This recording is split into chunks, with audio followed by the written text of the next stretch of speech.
आज का जो हमारा लेक्चर है वो है heat stress resistant transgenic crop.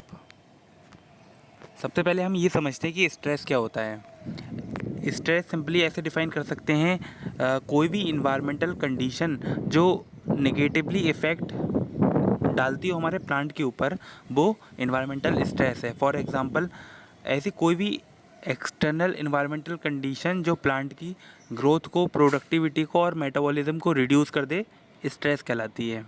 ठीक है। अब जो हाई टेम्परेचर का स्ट्रेस होता है या हीट स्ट्रेस होता है, वो क्या करता है, प्लांट की प्रोडक्टिविटी, ग्रोथ और उसके मेटाबॉलिज्म को रिड्यूस कर देता है। अब जो हाई टेम्परेचर का स्ट्रेस है वो प्लांट को कितना डैमेज पहुंचा सकता है, ये डिपेंड करेगा कि हीट स्ट्रेस या हाई टेम्परेचर का स्ट्रेस किस लेवल का है। जितना ज़्यादा हाई टेम्परेचर या हीट स्ट्रेस होगा उतना प्लांट के अंदर ज़्यादा डैमेज कॉज हो जाती है। जो हीट स्ट्रेस होता है वो मेनली डैमेज करता है आरएनए स्पीशीज़ को, प्रोटीन डीनेचर हो जाती है, मेम्ब्रेन को, साइटोस्केलेटन को और डीएनए को वो डैमेज करता है। फोटो सिस्टम को भी हाई टेम्परेचर डैमेज कर देता है। अब हम देखते हैं heat stress resistant transgenic plant बनाते कैसे हैं। ठीक है। Heat stress resistant transgenic plant बनाने के डिफरेंट मेथड होते हैं। इसमें से जो पहली स्ट्रेटजी है वो हीट शॉक प्रोटीन है। हीट शॉक प्रोटीन की जो जीन होती है उसको हम किसी प्लांट से या फिर बैक्टीरिया से आइसोलेट करते हैं। ठीक है। इस जीन को हम वेक्टर के अंदर इंट्रोड्यूस करते हैं और उस वेक्टर को हम अपने होस्ट प्लांट के अंदर ट्रांसफ़र करते हैं with the help of different transferring method. For example, Agrobacterium tumefaciens material gene transfer method. इसके द्वारा भी हम अपनी वेक्टर को ट्रांसफ़र कर सकते हैं अपने होस्ट प्लांट के अंदर, जिसको हमें हीट स्ट्रेस रेसिस्टेंट बनाना है। ठीक है। अब जो हीट शॉक प्रोटीन होती है वो हाईली कंजर्व्ड होती है, वो प्लांट के अंदर नॉर्मली प्रेजेंट नहीं होती। जब प्लांट को हाई हीट वाले स्ट्रेस में रखा जाता है तब हीट शॉक प्रोटीन प्लांट के अंदर प्रोड्यूस होने लगती है। ये हीट शॉक प्रोटीन प्लांट को प्रोटेक्ट करती है हाई टेम्परेचर के डैमेज से। ठीक है। जो most common heat shock protein के एग्जांपल हैं वो हैं heat shock protein 100, heat shock protein 90, heat shock protein 70, heat shock protein 60, heat shock protein 40 और 20। ठीक है। जो हीट शॉक प्रोटीन का मेन वर्क है वो prevention and repair the protein misfolding and aggregation, reduce the cell damage, और जो प्लाज्मा मेम्ब्रेन पे हाई टेम्परेचर या हाई हीट का जो डैमेज आता है उसको रिड्यूस करना या प्लाज्मा मेम्ब्रेन को हीट स्ट्रेस से प्रिवेंट करना मेन वर्क है हीट शॉक प्रोटीन का। यहाँ पर डिफरेंट जीन्स के नेम दे रखे हैं, जैसे कि heat shock protein 90, heat shock protein 90.5, heat shock protein 70। ठीक है। यहाँ पे क्या किया जाएगा, ये जो हीट शॉक प्रोटीन है इसको इस प्लांट से आइसोलेट किया जाएगा। ठीक है। ये जितने प्लांट दे रखे हैं इन सब से, जैसे हीट शॉक प्रोटीन 70 को इस प्लांट से आइसोलेट किया गया और इसमें ट्रांसफ़र कर दिया गया। ऐसे ही सब में किया गया। हीट शॉक प्रोटीन 90 A2 को ग्लाइसिन मैक्स की एक जो इसकी वैरायटी है उससे आइसोलेट किया गया और उसको ग्लाइसिन मैक्स की सेकेंड वैरायटी के अंदर ट्रांसफ़र कर दिया गया। ये जो जीन सोर्स दे रखे हैं ये सारे प्लांट हीट स्ट्रेस के प्रति रेसिस्टेंसी शो करते हैं काफ़ी हाई लेवल में। ठीक है। क्योंकि इसमें ये हीट शॉक प्रोटीन प्रेजेंट होती है, तो ये इस प्लांट से ये वाली हीट शॉक प्रोटीन निकाल ली गई और वेक्टर के अंदर डाल दी गई और उस वेक्टर को इस प्लांट के अंदर ट्रांसफ़र कर दिया गया। ठीक है। तो इसके अंदर भी हीट स्ट्रेस रेसिस्टेंसी डेवलप हो गई। ठीक है। तो आप इन सब को अपने एग्ज़ाम में लिख सकते हो कि किस किस प्लांट में कौन कौन सी जीन का यूज़ करके हीट स्ट्रेस रेसिस्टेंसी डेवलप की गई है। सेकंड आता है एंटीऑक्सीडेंट इन हीट स्ट्रेस रेसिस्टेंसी या टॉलरेंसी। जब प्लांट के ऊपर हाई टेम्परेचर का हीट स्ट्रेस आता है तो प्लांट के अंदर ROS यानी कि रिएक्टिव ऑक्सीजन स्पीशीज़ बनने लगती है या फिर फ्री रेडिकल्स बनने लगते हैं। इन फ्री रेडिकल्स की डैमेज को कम करने के लिए प्लांट के अंदर नेचुरली एंटीऑक्सीडेंट प्रोड्यूस होने लगते हैं, जैसे कैट, SOD और एपेक्स इसके अंदर प्रोड्यूस होने लगते हैं। ये क्या करते हैं, ये सारे एंटीऑक्सीडेंट क्या करते हैं, जो फ्री रेडिकल होते हैं या फिर ROS होते हैं उसके साथ फाइट करते हैं और जो फ्री रेडिकल और ROS की जो डैमेज प्लांट के ऊपर होती है उसको रिड्यूस कर देते हैं। इसीलिए एंटीऑक्सीडेंट की जीन को ट्रांसफ़र करके भी ट्रांसजेनिक प्लांट बना सकते हैं जो हीट स्ट्रेस रेसिस्टेंसी शो करते हैं।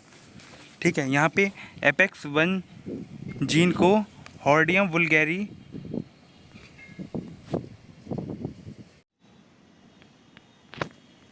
यहाँ पर एपेक्स फर्स्ट जीन को हॉर्डियम बुल्गेरी से लिया गया और अरेबिडोप्सिस थालियाना के अंदर ट्रांसफ़र किया गया, जिससे अरेबिडोप्सिस थालियाना के अंदर हीट स्ट्रेस रेसिस्टेंसी डेवलप हुई। ठीक इसी प्रकार एपेक्स जीन, एमडीआर और एसओडी जीन को भी इन प्लांटों से आइसोलेट किया गया और इनके अंदर ट्रांसफ़र किया गया, जिससे इन प्लांटों के अंदर हीट स्ट्रेस रेसिस्टेंसी डेवलप हुई और ये सारे ट्रांसजेनिक प्लांट बन गए जो हीट स्ट्रेस रेसिस्टेंसी शो करते हैं। यहाँ पर एपेक्स जीन लिखा हुआ है। एपेक्स जीन इनके अंदर प्रेजेंट होती है ऑलरेडी, दोनों प्लांट के अंदर एपेक्स जीन प्रेजेंट होती है। ठीक है, बट एपेक्स जीन का भी एपेक्स जीन जो है एक फैमिली का नेम है। ठीक है, ऐसे ही एसओडी एक फैमिली का नेम है, इसके अंदर बहुत सारे मेंबर होते हैं। तो कोई मतलब एपेक्स फैमिली का कोई मेंबर इस प्लांट से इस प्लांट के अंदर ट्रांसफ़र किया गया जीन का। ठीक है, इसी प्रकार इसके अंदर भी एपेक्स फैमिली में जितनी जीन आती हैं उसमें से कोई जीन इस प्लांट से इस प्लांट के अंदर ट्रांसफ़र की गई। एपेक्स जीन दोनों के अंदर प्रेजेंट होती हैं। कुछ एपेक्स फैमिली के कुछ मेंबर इसमें प्रेजेंट होंगे, कुछ इसमें प्रेजेंट होंगे। इसके अंदर कुछ जो एक्स्ट्रा होंगे वो इसके अंदर ट्रांसफ़र किए गए हैं। यहाँ पर एग्जाम्पल से भी समझाया गया है। एपेक्स जीन है जिसके अंदर 8 मेंबर हैं, जैसे कि OS apex 3 and 4, OS apex 5, 7, 8 and OS apex 6, यानी कि एपेक्स फैमिली है, उसके अंदर बहुत सारे मेंबर हैं।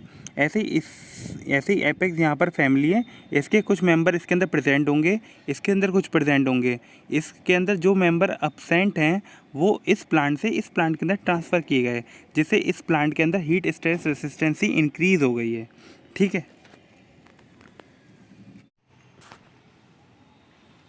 अब देखते हैं next strategy, osmoprotectant gene used for the increase of heat stress resistance in plant. Accumulation of the osmolytes such as well-known adaptive mechanism in plant against the abiotic stress condition including high temperature. Osmolytes also known as a cytoprotectant, osmoprotectant or compatible solute that are low molecular weight and low toxicity in at high concentration. ठीक है,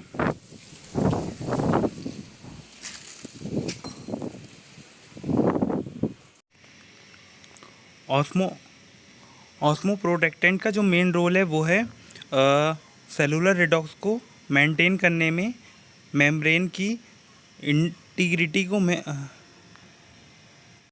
जो ऑस्मोप्रोटेक्टेंट होते हैं वो plant cell को high temperature stress से बचाते हैं।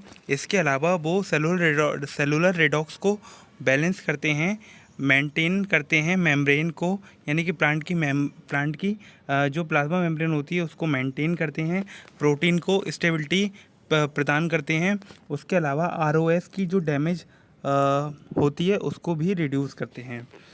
ठीक है, और सेलुलर कंपोनेंट को हाई हीट टेम्परेचर या हाई हीट स्ट्रेस से प्रोटेक्ट करते हैं।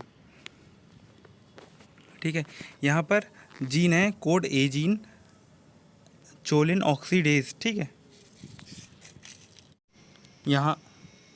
यहाँ पर sugar, polyamines, secondary metabolite, amino acid, polyols such as proline, glycine, betaine, trehalose और सॉर्बिटॉल मोस्ट कॉमन एग्जाम्पल है ऑस्मोप्रोटेक्टेंट के। ठीक है, यहाँ पर देखो एक जीन है code A gene, choline oxidase. ठीक है, इसका नेम है। इस जीन को आर्थ्रोबैक्टर ग्लो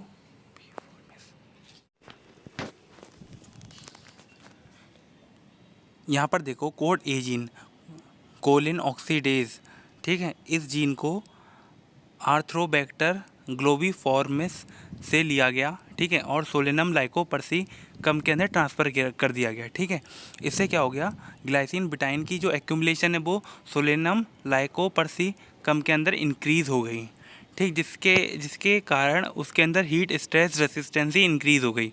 ठीक, जीन सोर्स क्या था, ये इससे इसमें जीन ट्रांसफ़र कर दिया गया और ये प्लांट हो गया ट्रांसजेनिक प्लांट, जो हाई टेम्परेचर रेसिस्टेंसी शो करने लगा, मतलब ये हाई टेम्परेचर के प्रति रेसिस्ट हो गया। ठीक है, यहाँ पर PRP6 gene, proline rich protein, cell wall protein, इसने सेल वॉल प्रोटीन को इंक्रीज़ किया।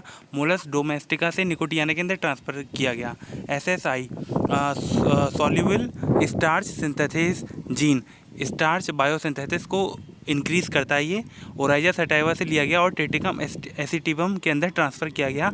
ये भी हीट स्ट्रेस रेसिस्टेंसी शो करने लगा। ठीक है, TPSP tree Hallows 6 phosphate synthesis phosphatase fusion gene, ये इसने क्या किया, इनहेंस किया लेवल ऑफ ट्री हेलोस का। ठीक है, इस जीन को इकोलाई से लिया गया और सोलेनम लाइकोपर्सिकम के अंदर ट्रांसफ़र किया गया और ये प्लांट भी हीट स्ट्रेस रेसिस्टेंसी शो करने लगा। अब आता है हीट शॉक ट्रांसक्रिप्शन फैक्टर।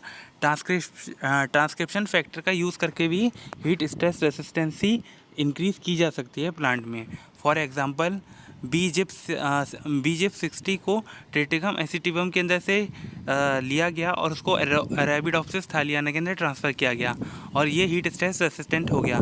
ठीक इसी प्रकार SFA फर्स्ट डी को अरेबिडोप्सिस थालियाना से लिया गया और पाइसम सटाइवम के अंदर ट्रांसफ़र किया गया और इस प्लांट को भी, यानी कि पाइसम सटाइवम को, इस हीट स्ट्रेस रेसिस्टेंट बनाया गया। ऐसे ही और भी बहुत सारे ट्रांसक्रिप्शन फैक्टर है जिसे एक प्लांट से लिया गया और सेकंड प्लांट में ट्रांसफ़र करके उसे हीट स्ट्रेस रेसिस्टेंट बनाया गया।